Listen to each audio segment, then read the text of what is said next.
اسی طرح وہ شخص بھی اللہ تعالیٰ کی ناقدری کرتا ہے جو کہتا ہے کہ اللہ تعالیٰ کے لیے یہ جائز ہے کہ اپنے مطیع اور فرما بردار بندوں کو جنہوں نے کبھی اس کی نافرمانی نہ کی ہو جہنم میں ڈال دے، اور اپنے دشمنوں اور نافرمانوں کو جنہوں نے کبھی اس کی اطاعت اور فرما برداری نہ کی ہو ثواب سے مالا مال کر دے. یہ بھی درست نہیں. انہیں جنت میں جگہ دے. یہ دونوں باتیں اس کے لیے مباح ہیں اور کتاب و سنت میں وارد وعید محض خبر کی حیثیت رکھتی ہیں. اس کے معنی یہ ہے کہ ایسا کرنا خبر کے خلاف ہے نہ کہ حکمت اور عدل کے، اور حال یہ ہے کہ حق سبحانہ وتعالی نے اپنی کتاب میں اس بات کو جائز رکھنے والے کے خلاف سخت وعید فرمائی ہے اور اس حکم کو بدترین حکم قرار دیا ہے. بعض لوگ دین کے معاملے میں تفریق کرتے رہتے ہیں، اللہ کے ایک حکم کو اہم مانتے ہیں، دوسرے کو غیر اہم مانتے ہیں. یہ بھی اللہ کی شان کے خلاف ہے اور یہ بھی انصاف کے خلاف ہے اور یہ بھی گستاخی ہے. مثلا کوئی مثال دیں گے آپ؟ شابش. کہتے کہ حقوق العباد اصل کرنے کا کام ہے، حقوق اللہ نہ بھی ہو تو خیر ہے، نماز پڑھنے کی ضرورت نہیں ہے اتنی، پہلے حقوق العباد ادا کرو. کیا یہ پہلے اور بعد کی بات ہے کہ دونوں ساتھ ساتھ ہوں گے؟ کوئی اور مثال دیجئے. دین کے معاملے میں جو ہم بہت زیادہ اپنی عقل کو اوپر لے آتے ہیں نا اور دین کے احکامات کو نیچے لے جاتے ہیں اور پھر قیاس کرنا شروع کر دیتے ہیں اور خود سے جمع تفریق کرنے لگتے ہیں اور کیلکولیشنز کرتے ہیں کہ یہ زیادہ باعث اجر ہے اور یہ زیادہ، تو اس میں دیکھنا یہ چاہیے کہ اللہ سبحانہ وتعالیٰ کا حکم کیا ہے یا اس کے رسول نے کیا کہا یا انہوں نے کیسے کیا، کیونکہ بہرحال ہر حال میں وہ ہم سے زیادہ علم اور حکمت رکھتے ہیں. ہم بعض مصلحتوں کو نہیں سمجھتے اور ہم چلتے ہیں اعتراض کرنے. قربانی کے بارے میں اکثر لوگ کہتے ہیں قربانی کی کیا ضرورت ہے، ویسے غریبوں کو پیسے دے دو. بھی سارا سال دیتے رہو، کسی نے منع کیا ہے؟ نہ سارا سال دیتے ہو اور نہ قربانی پہ ان کو کوئی گوشت کھلاتے ہو. یہ کام نہ کرنے کے بہانے ہوتے ہیں، قرآن کو ماننا حدیث کو نہ ماننا. جی نماز پڑھنے کو اہمیت نہیں دیتے اور چیزوں کو زیادہ خوبصورت بنا کے دکھاتے ہیں. چلیے، اس طرح وہ شخص بھی حق تعالیٰ کی قدر نہیں کرتا جو کہتا ہے کہ قیامت کے دن اللہ تعالیٰ مردوں کو زندہ نہیں کرے گا، قبروں سے زندہ کر کے نہیں اٹھائے گا. قیامت کا دن وہ دن ہے کہ اللہ تعالیٰ مخلوق کو زندہ کرے گا، نیکوکاروں کو ان کی نیکیوں اور بدکاروں کو ان کی بدکاریوں کا بدلہ دے گا، مظلوم کو ظالم سے حق دلائے گا. جن لوگوں نے دنیا میں اس کی رضامندی کے لیے مشقتیں اور تکلیفیں برداشت کی ہیں انہیں اپنے بہترین انعامات سے نوازے گا. اس دن وہ تمام اختلافات واضح ہو جائیں گے جن میں مخلوق آج مبتلا ہے. کافروں کو ان کے کفر کی حقیقت معلوم ہو جائے گی. غرض جو لوگ ان تمام باتوں کا انکار کرتے ہیں وہ حق تعالیٰ کی قدر نہیں کرتے. قیامت کے دن اختلاف کرنے والوں میں سے سچا کون نکلے گا؟ دنیا میں تو اختلاف ہوتا نا، سچا کون ہوگا قیامت کے دن؟ جس کی بات اللہ کی بات کے موافق ہوگی، کیونکہ اللہ تعالیٰ تو اسی کے مطابق مخلوق میں فیصلہ کرے گا. جیسے آپ کو امتحان کا ایک پرچہ دیا جاتا ہے، کس کا جواب ٹھیک ہوتا ہے؟ جو ممتحن کے جواب کے مطابق ہو، نہ کہ اپنی منمانی سے کچھ اور فلسفے جھاڑ رہا ہو. اسی طرح وہ شخص بھی اللہ تعالیٰ کی قدر نہیں کرتا جو اس کے احکام کو بے حقیقت سمجھ کر احکام کی خلاف ورزی کرتا ہے، ممنوعات منہیات اور محرمات کا ارتکاب کرتا ہے. ممنوعات جن سے منع کیا گیا، منہیات جن سے روکا گیا، محرمات جن کو حرام قرار دیا گیا. اللہ تعالیٰ کے حقوق کو بے وقت سمجھ کر ضائع کرتا ہے، اس کے ذکر کو فراموش کر دیتا ہے، اس کا قلب اس سے غافل ہو جاتا ہے، اس کے رضامندی کے مقابلے میں اپنی خواہشات کو ترجیح دیتا ہے، اس کی اطاعت کے مقابلے میں مخلوق کی اطاعت کو مقدم سمجھتا ہے. اللہ تعالیٰ دیکھ رہا ہے، اسے یہ معمولی بات سمجھتا ہے، لیکن جو یہ دیکھ رہا ہے اسے اہم سمجھتا ہے. یعنی بندوں کا دیکھنے کو اہم قرار دیتا ہے اور اللہ کے دیکھنے کو پرواہ نہیں کرتا. اپنے اعمال قلب، اعمال علم، اپنے افعال و کردار، مال و زر وغیرہ میں اللہ کی ذات کو ایک فاضل ذات سمجھتا ہے. فاضل کس کو کہتے ہیں؟ کہ دوسرے لوگ اول ہیں، اللہ تعالیٰ بعد میں، لوگ پہلے، رب بعد میں. یہ بھی ناقدری کرتے. یہ اس لیے کرتا ہے کہ مخلوق اس کے نزدیک اہم ہے. اب ہم سب کو اپنے اپنی جگہ پہچاننے کی ضرورت ہے. کس کی خواہش پہ، کس کی پکار پہ، کس کی بات پہ ہم لبیک کہتے ہیں اور پہل کرتے ہیں. پہلے کس طرف؟ بس آپ جا رہے ہیں، ایک طرف لوگ بلا رہے ہیں اور ایک طرف رب بلا رہا ہے، کیا کریں گے؟ اگر تو بندوں کی پکار پہ لبیک کہنا رب کی پکار میں خلل نہ ڈالے تو کوئی حرج نہیں. مثلا کوئی بیمار ہے، آپ نماز کے لیے نکلے وضو کر کے اور جا نماز کی طرف جا رہے تھے کہ رستے میں آپ کو کسی بیمار کی کراہنی کی آواز آئی کہ وہ پکار رہا ہے. اب آپ اس کو کہ نہیں، میں تو اللہ کی پکار پہ لبیک کہوں گا، پہلے نماز پڑھوں گا یہ جب تک رو لے.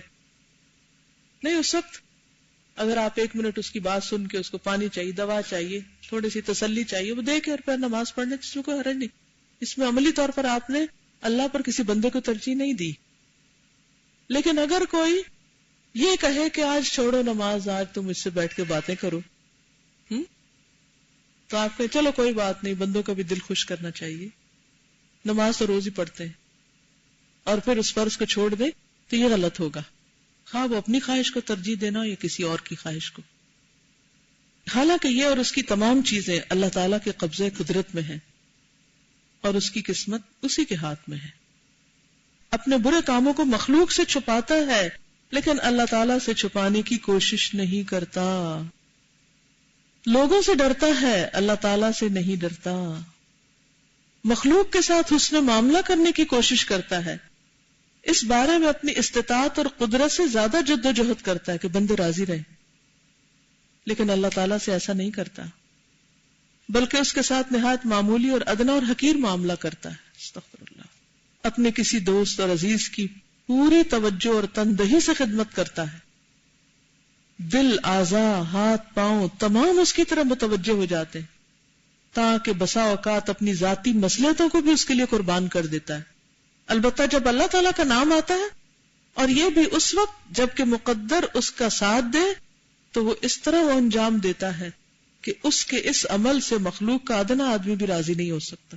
یعنی نماز ایسی پڑھے کہ مخلوق میں سے کوئی قبول کرنے کو تیار نہ، کہ اس گھٹیا درجے کا کام کیا.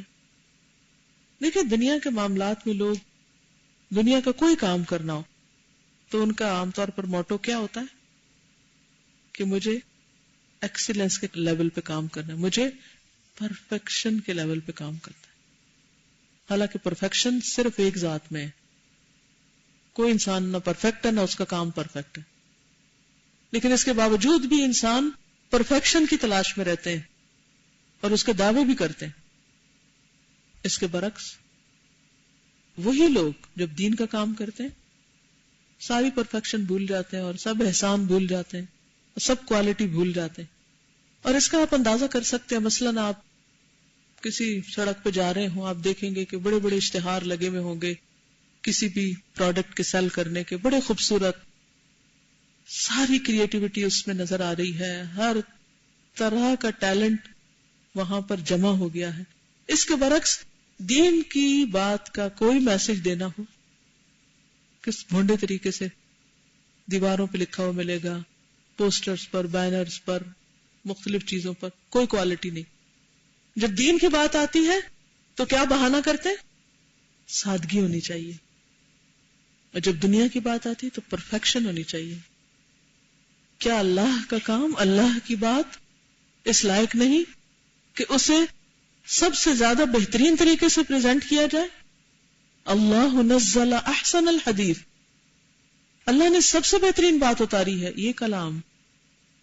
اس کا حق نہیں کہ اس کو احسن ترین طریقے سے پیش کیا جائے، اس کے لیے انتہائی ایفرٹ لگائی جائے، سخت محنت کی جائے.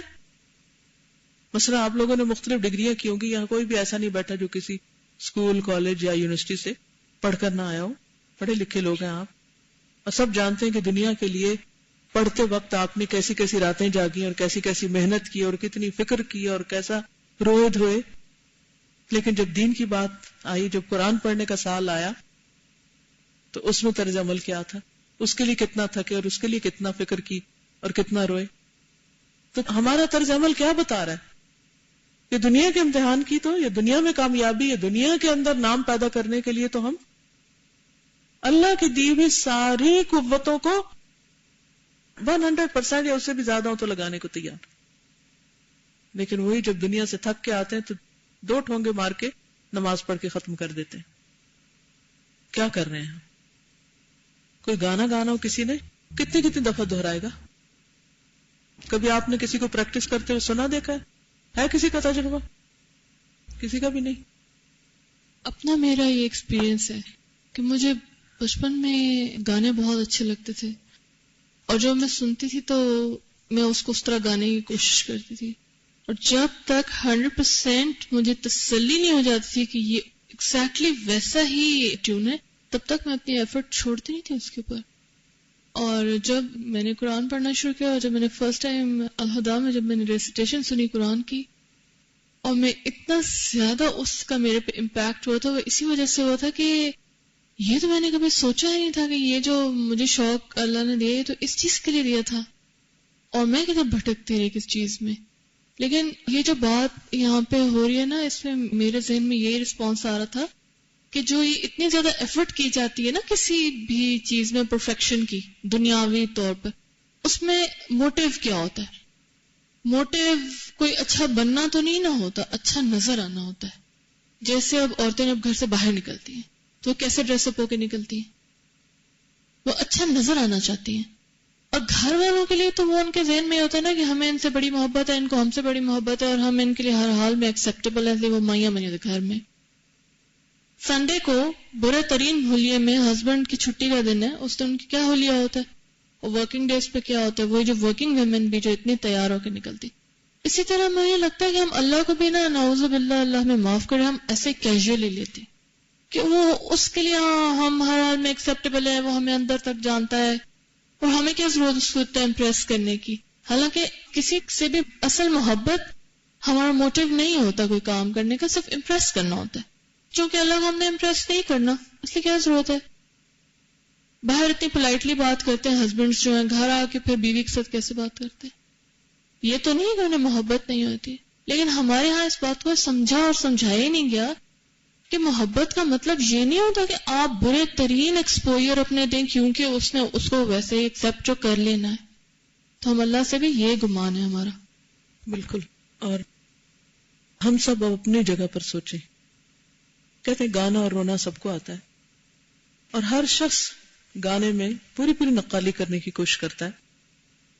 ہم سب اپنے اپنے قرآن پڑھنے کے انداز کو خود دیکھیں. ہم کیسے پڑھتے ہیں؟ کیا ٹھیک پڑھتے؟ نہیں پڑھتے. جب نہیں پڑھتے تو کوشش کتنی ہے؟ اور اگر کلاس میں یہ کہہ ہی دیا جائے بھی 7 دفعہ سبق دہرا کے آؤ، تو ہمارا ری ایکشن کیا ہوتا ہے کہ اس کی کیا ضرورت ہے، کیوں ہمیں مصیبت میں ڈالا ہوا؟ گانے پہ کوئی اجر نہیں ہے، الٹا پکڑ بھی ہو سکتی ہے، لیکن قرآن پڑھنے پہ تو ایک ایک حرف پہ اجر ہے. پھر بھی دہرانا نہیں چاہتے، پھر بھی محنت نہیں کرنا چاہتے، پھر بھی اس بات کے پیچھے نہیں لگ جاتے کہ جب تک ٹھیک نہیں ہوگا چھوڑوں گی نہیں. تو دنیا میں خود کو منوانے کے لیے تو ہر کام کرنے کو تیار ہے، لیکن اللہ کے آگے اپنی محبت کے عملی اظہار کے لیے اگر کوئی کوشش کرنی پڑے تو اس کے لیے تیار نہیں. اللہ تعالیٰ کے لیے اپنے مال میں سے کچھ نکالتا ہے تو اس قدر کم کہ کسی انسان کے سامنے پیش کرتے ہوئے اسے شرم آئے. جن لوگوں کی یہ حالت اور یہ صفات ہوں، کیا وہ اللہ تعالیٰ کی قدر اور توقیر کر رہے ہیں؟ اللہ تعالیٰ کی عظمت و جلالت کا حق ادا کر رہے ہیں؟ اس کی کتاب ہی کو نہیں پڑھنا جانتے، نہیں سمجھنا جانتے، یہ اس کی عزت اور توقیر کر رہے ہیں؟ اسی کے لیے نہیں مال نکلتا، اس کے دین کے لیے نہیں نکلتا، اپنے لباس کے لیے، کھانے پینے کے لیے، کسی بھی چیز کے لیے سب کچھ لگانے کو تیار ہے. لیکن جب اللہ کے دین کی خدمت کے لیے اور اس میں کوئی بیسٹ کوالٹی کا کام کرنے کے لیے وقت لگانا پڑے، یا محنت، یا قربانی، یا ایفرٹ، یا مال، تو وہاں ہمارے رویے کیا ہیں ہم سب جانتے.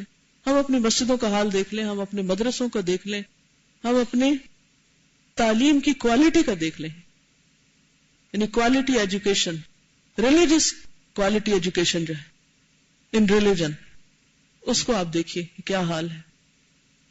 کیا یہ لوگ اللہ تعالیٰ کی قدر اور عظمت کر رہے ہیں جو اس کے خالص حق میں اس کے دشمن کو شریک کرتے ہیں؟ اجلال اور تعظیم، بزرگ ماننا، اجلال. طاعت اور عبادت، تذلیل اور خاکساری، خضوع اور خشوع، خوف اور رجا، امید و بیم، صرف اسی کا حق ہے، اور وہی اس کا حقدار ہے کہ یہ تمام باتیں اسی کے حضور میں پیش کی جائیں، تمام باتیں اسی کے حضور پیش کی جائیں۔ یہ تو وہ چیزیں ہیں کہ اس کے دشمن کے روبرو تو کجا کسی کے مقرب بزرگ کے روبرو پیش کرنا بھی جائز نہیں۔ یہ تو ایک انتہا درجے کی جسارت ہے، اللہ تعالیٰ کے خالص حق پر دست درازی ہے، اس کی توہین ہے، جس بات میں کسی کو اللہ تعالیٰ کا شریک بنانا ممنوع اور حرام ہے، جس کا استحقاق یعنی حق اللہ تعالیٰ کی ذات کے سوا کسی کو نہیں، اس میں غیر کو شریک کیا جا رہا ہے۔ جب یہ حق کسی اللہ کے مقرب بندے کو نہیں پہنچتا تو پھر اللہ کے مبغوض اور معتوب یعنی جس پہ اللہ کی ناراضگی ہوئی، عتاب ہوا، سزا ملی ان کو، جس پر اللہ تعالیٰ نے لعنت بھیجی ہے، جس سے وہ سخت سے سخت ناراض ہے، جو اللہ تعالیٰ کا سخت ترین دشمن ہے، جو اللہ تعالیٰ کے نزدیک انتہا درجہ ذلیل و خوار ہے، اسے اس کا شریک بنانا کیوں کر جائز ہوگا؟ کس کی طرف اشارہ ہے؟ شیطان کی طرف۔ اللہ تعالیٰ کے سوا کسی کو بھی شریک کرنا شیطان کی عبادت ہے، جیسا کہ اللہ تعالیٰ کا ارشاد ہے، أَلَمْ أَعْهَدْ إِلَيْكُمْ يَا بَنِي آدَمَ أَلَّا تَعْبُدُوا الشَّيْطَانَ إِنَّهُ لَكُمْ عَدُوٌّ مُبِينٌ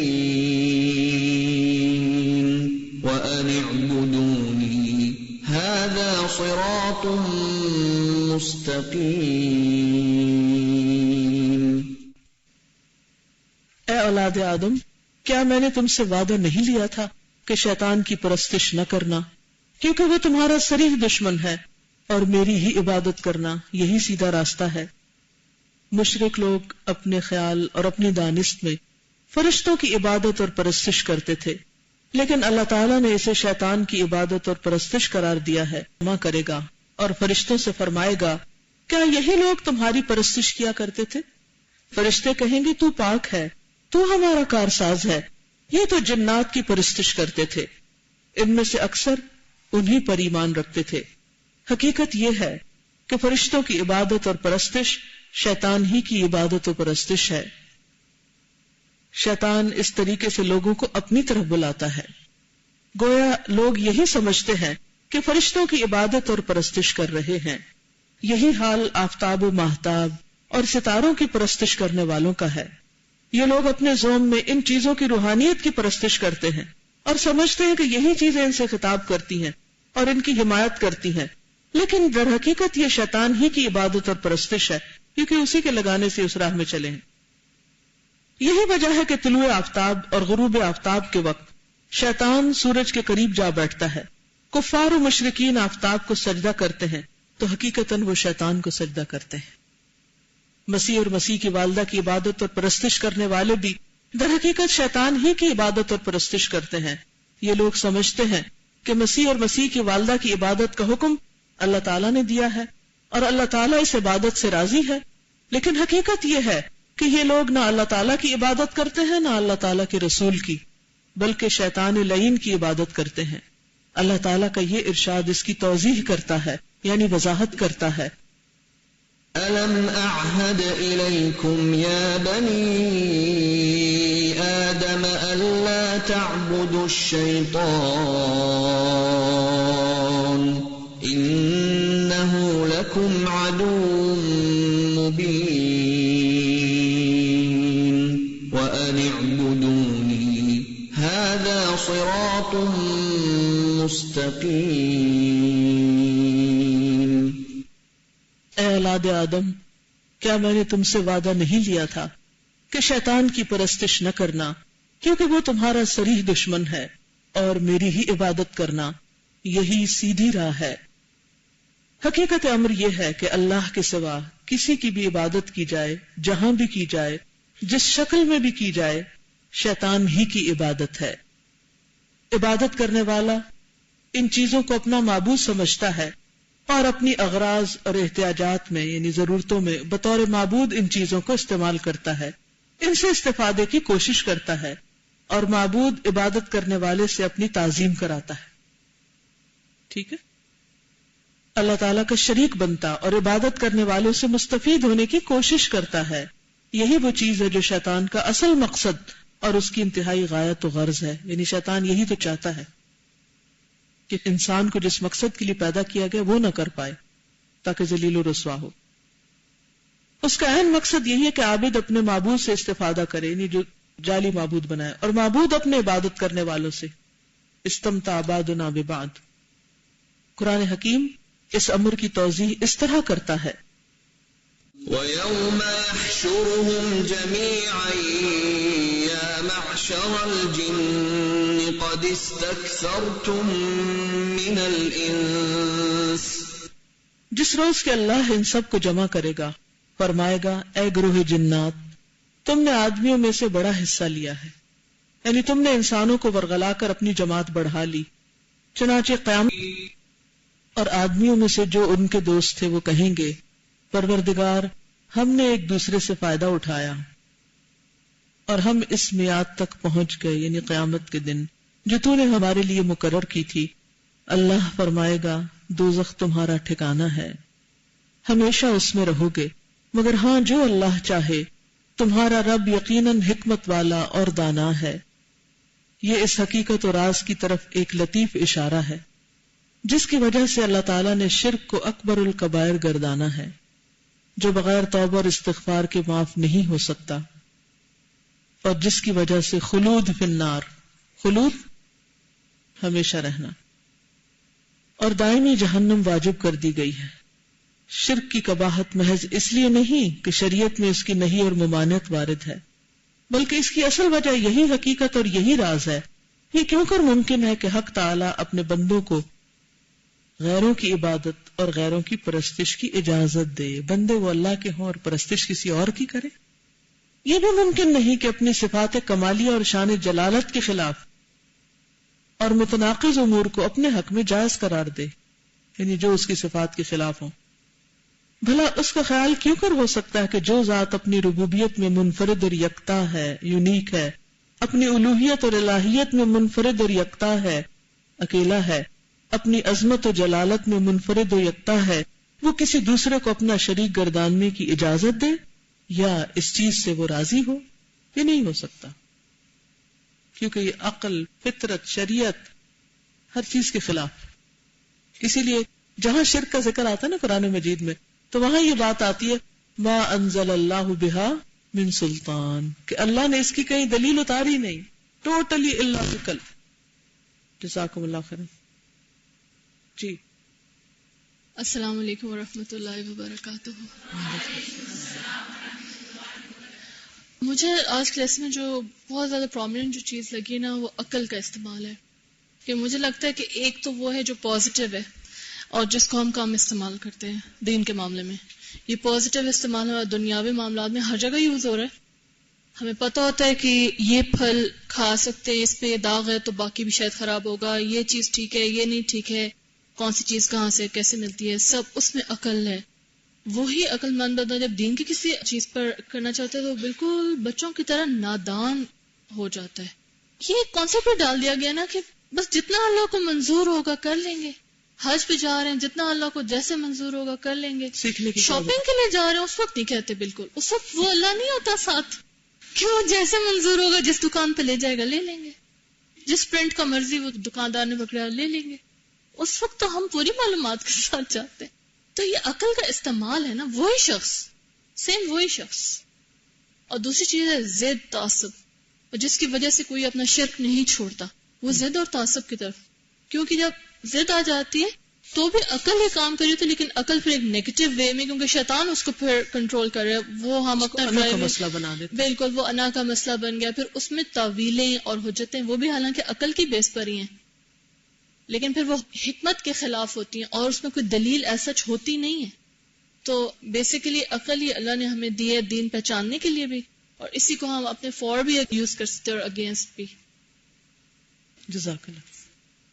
اس میں یہ ہے کہ عقل کی رہنمائی قرآن اور سنت سے کرنے کے بجائے دین کے معاملے میں اور طریقوں سے کی جاتی ہے، خواہشات سے کی جاتی، اس لیے. صحیح. اوکے. سبحانک اللہم و بحمدک نشہد ان لا الہ الا انت نستغفرک و نتوب الیک.